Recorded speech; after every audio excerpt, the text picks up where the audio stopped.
6 ಗಂಟೆ ಆಗಿದ ತಕ್ಷಣವೇ ಅಜ್ಜಿ ಬರುತ್ತೆ ಅಂತ ಈಚೆ ಓಡಿ ಬಂದ್ಬಿಡ್ತಾಳೆ. ನೋಡಿ ಕರೆಕ್ಟಾಗಿ ಅವ್ರ ಅಜ್ಜಿ ಬರೋ ಟೈಮಿಗೆ ಈಚೆ ಬಂದಳು. ಅವಳು ಕಣ್ಣೆಲ್ಲ ಅವ್ರ ಅಜ್ಜಿ ಏನೋ ಇಟ್ಕೊಬತ್ತವ್ರಲ್ಲ ಅನ್ನೋದ್ರ ಮೇಲೆ ಐತೆ. ಮೈಂಡಲ್ಲೇ ಯೋಚನೆ ಮಾಡ್ತಾಳೆ, ಏನದು ಅಂತ ಕವರೇ ನೋಡಿಕೊಂಡು.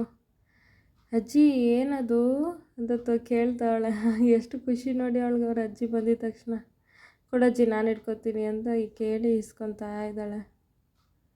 ಪ್ರತಿದಿನವೂ ಹೀಗೇನೆ, ಅವಳು ಏನಾದರೂ ಇಟ್ಕೊಂಡು ಬರಲಿ ಫಸ್ಟ್ ಅಜ್ಜಿ ನನಗೆ ಕೊಡು, ಅಜ್ಜಿ ನನಗೆ ಕೊಡು, ಅಜ್ಜಿ ನನಗೆ ಕೊಡು ಅಂತ ಕೊಡೋವರೆಗೂ ಬಿಡದೆ, ಅದು ಎಷ್ಟೇ ಭಾರ ಇದ್ದರೂ ಬೇಡಪ್ಪ ನಿಂಗೆ ಎತ್ತಕ್ಕಾಗಲ್ಲ ಅಂದರೂ ನೋಡಿ ಎಷ್ಟು ಕಷ್ಟಪಟ್ಕೊಂಡು ಎತ್ಕೊಬರ್ತಾವಳೆ, ಆದರೂ ಬಿಡ್ತಾಯಿಲ್ಲ. ಅವ್ರ ಅಜ್ಜಿ ಹೆವಿ ಭಾರ ಆಗೋಯ್ತು, ಈಗ ಅಜ್ಜಿ ಕೇಳ್ಕೊಡ್ತಾಳೆ, ಅಜ್ಜಿ ಅಲ್ಲಿವರೆಗೂ ಎತ್ಕೊಡು ಅಂತ. ಇಲ್ಲಿಗೆ ಬಂದಿದ ತಕ್ಷಣ ಇಸ್ಕೊಂಡು ಇಡ್ತಾ ಇದ್ದಾಳೆ. ಅಜ್ಜಿ ಎಲ್ಲಿಡಲಿ ಅಂತ ಕೇಳಿಬಿಟ್ಟು ಅಲ್ಲಿಡು ಅಂದಿದ ತಕ್ಷಣ ಅಲ್ಲಿಡ್ತಾ ಇದ್ದಾಳೆ. ಅಜ್ಜಿ ಪರ್ಸ್ ಎತ್ಬಿಟ್ಟು ಅಲ್ಲಿಡು ಅಂತ ಹೇಳ್ತಾಳೆ ನೋಡಿ ಇವಾಗ. ಬೇಗ ಬಾ ಅಜ್ಜಿ ಅಂತ ಕೂಗ್ತಾ ಇದ್ದಾಳೆ. ಅಜ್ಜಿಗೆ ಕ್ಲೀನಾಗಿರಬೇಕು ಅಂತ ಹೆಂಗೆ ಆವಾಜ್ ಆಗ್ತಾಳೆ ನೋಡಿ ಮುಂದಕ್ಕೆ. ಕಾಲು ತೊಳ್ಕೊಂಡು ನೀಟಾಗಿರಬೇಕು ಕಣಜ್ಜಿ ಅಂತ. ನನಗೆ ಬೇರೆ ಹೇಳ್ತಾ ಇದ್ದಾಳೆ, ಅಜ್ಜಿ ನೀಟಾಗಿ ಕಾಲು ತೊಳ್ದೈತ ನೋಡು ಅಮ್ಮ ಅಂತ. ಪಾಪು ಹತ್ರ ಹೋಗುತ್ತೆ ಅಜ್ಜಿ, ಪಾಪುಗೆ ಹಬ್ಬು ಆಗುತ್ತೆ ಅಂತ ಹೇಳ್ತಾ ಇದ್ದಾಳೆ.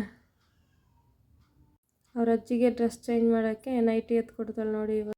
ಈ ಕೆಲಸನೆಲ್ಲ ಮಾಡೋಕ್ಕೆ ಕಾಯ್ತಾ ಇರ್ತಾಳೆ. ಅದೊಂಥರ ಖುಷಿ ಇವಳಿಗೆ ಇದನ್ನೆಲ್ಲ ಮಾಡೋಕ್ಕೆ. ತಗೋ ಅಜ್ಜಿ ನೈಟಿ ಹಾಕೋ ಅಂತಾಳೆ.